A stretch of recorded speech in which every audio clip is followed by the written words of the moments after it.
Carlo Ancelotti 2026 বিশ্বকাপে নেইমারকে পরিকল্পনায় রাখছে না? আর্জেন্টিনার মাটিতে লিওনেল মেসি কি আরও ম্যাচ খেলবে? আসছে আর্জেন্টিনা ব্রাজিলের ম্যাচের খুঁটিনাটি যে সমস্ত আপডেট আমরা পেয়েছি সে সমস্ত কিছু তোমাদের সাথে শেয়ার করবো। তো চলো শুরু করা যাক। জাতীয় দলের ডাক না পাওয়ার সম্পূর্ণ দায়ভার কোচ কার্লো আনচেলত্তির ওপর কিছুদিন আগে দিয়েছিলেন নেইমার। তারই জবাবে কার্লো আনচেলত্তি বলেন এটা পুরোপুরি টেকনিক্যাল একটা ডিসিশন। ফিটনেস এখানে বড় একটা ফ্যাক্টর হিসেবে কাজ করেছে। নেইমার যেমনটা বলেছিলেন এখানে কোনো ফিটনেস কিংবা টেকনিক্যাল ইস্যু নয়, পুরোটাই কোচের সিদ্ধান্ত হয়েছে, এমনটা মানতে আনচেলত্তি নারাজ। তিনি বলেন নেইমার ভালো খেলছে সেটা আমরা দেখতেছি, কিন্তু সে কীভাবে খেলতেছে সেটাও আমাদের জন্য খুবই গুরুত্বপূর্ণ। সেখানে তার ফিটনেস লেভেলটাকেই আসলে ইন্ডিকেট করেছে কার্লো আনচেলত্তি। ইন্ডিভিজুয়ালি নেইমারের টেকনিক নিয়ে আসলে আমি কোনো ডাউট প্রকাশ করতে চাই না, এবং সেটা করার কথাও না আসলে।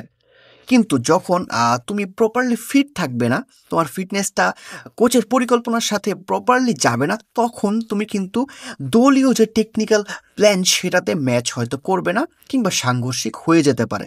সেটার সাপেক্ষেই নেইমারকে এবার দলে অন্তর্ভুক্ত করেননি কার্লো আনচেলত্তি, যেটা কিনা ফ্যানদের মনে একটা সংশয় সৃষ্টি করেছে যে সামনের বিশ্বকাপে কি তাহলে নেইমারকে পরিকল্পনায় রাখবেন কার্লো আনচেলত্তি। সময় সব কিছু বলে দিবে। তবে আপাতত আর্জেন্টিনার দিকে আমরা একটু চলে যাই।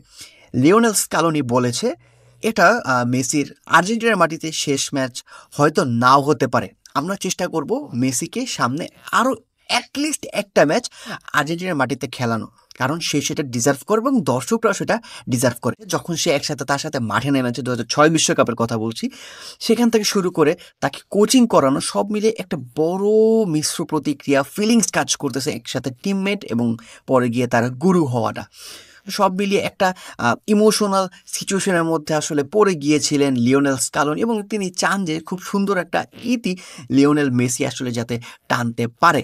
অপরদিকে ব্রাজিল আর চিলির বিপক্ষে যে ম্যাচটা খেলবে তার কিন্তু একটা স্কোয়াড মোটামুটি মিডিয়াতে চলে এসেছে, যেটাতে আসলে কার্লো আনচেলত্তি প্র্যাকটিস করিয়েছে। মোটামুটি ধরা যাচ্ছে সেই স্কোয়াডটাতেই নামাতে যাচ্ছে চিলির বিপক্ষে। সেখানে শুরু করতেছে গোলকিপিং পজিশনে এলিসন বেকার, সেন্টার ব্যাক পজিশনে থাকতেছে মার্কুইনেস এবং গ্যাব্রিয়েল, রাইট ব্যাক পজিশনটাতে থাকতেছে ওয়েসলি এবং লেফট ব্যাক পজিশনটাতে থাকতেছে ডগলাস সান্তোস।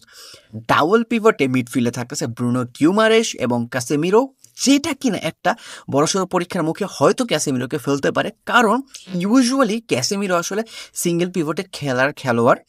ডাবল পিভটে সে খুব বেশি একটা ইউজ টু না, বা ক্যারিয়ারের খুব প্রমিনেন্ট সময় আমরা তাকে সেরকম ডাবল পিভটে খেলতে দেখিনি। তবে দেখা যাক আসলে সে কী করে, এবং গিউমারেশের ক্ষেত্রেও এখানে একটা পরীক্ষা হতে পারে, কারণ ব্রাজিল জার্সিতে সে খুব বেশি যে একটা শাইন করেছে সেটা কিন্তু বলা যায় না, এবং আনচেলত্তি খুব সম্ভবত আর বেশি সুযোগ দিবে না যদি গিউমারেশ নিজেকে প্রমাণ না করতে পারে।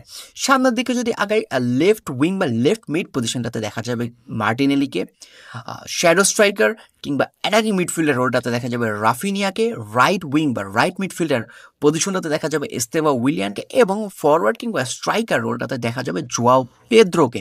সব মিলিয়ে বলা যাচ্ছে একঝাঁক তরুণ এবং অভিজ্ঞতার সামঞ্জস্য রেখেই কিন্তু আনচেলত্তি দল সাজাচ্ছে। এখান থেকে যারা যারা পরীক্ষা উঠতে যাবে তাদেরকে 2026 বিশ্বকাপের জন্য কিন্তু আসলে পরিকল্পনায় রাখবে কার্লো আনচেলত্তি, এমনটাই আমার ধারণা। অপরদিকে আর্জেন্টিনা ভেনেজুয়েলার বিপক্ষে ম্যাচে কাদেরকে নামাতে পারে সেটার কিছু ছোটোখাটো ধারণা পাওয়া গিয়েছে। প্যারাডেস শুরু করতে যাচ্ছে, এটা মোটামুটি কনফার্ম হয়ে গিয়েছে। ম্যাকঅ্যালিস্টার শুরু করবে না, এটাও কনফার্ম হয়ে গিয়েছে, কারণ ম্যাকঅ্যালিস্টার আর্জেন্টিনা আসতে তার কিছুটা দেরি হয়েছিল, ফ্লাইট ডিলে ছিল।